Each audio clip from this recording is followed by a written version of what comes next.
New tonight, state of Iowa proposing a settlement with the federal government to address what it calls unconstitutional conditions at Glenwood Resource Center.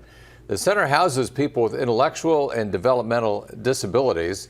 The DOJ says Iowa conducted unsupervised experimentation on Glenwood residents and subjected them to inadequate physical and behavioral health care. The DOJ calls it a violation of the Americans with Disabilities Act. The agreement would prohibit those experiments and require better staffing and better oversight of clinical care. A judge still has to approve the decree.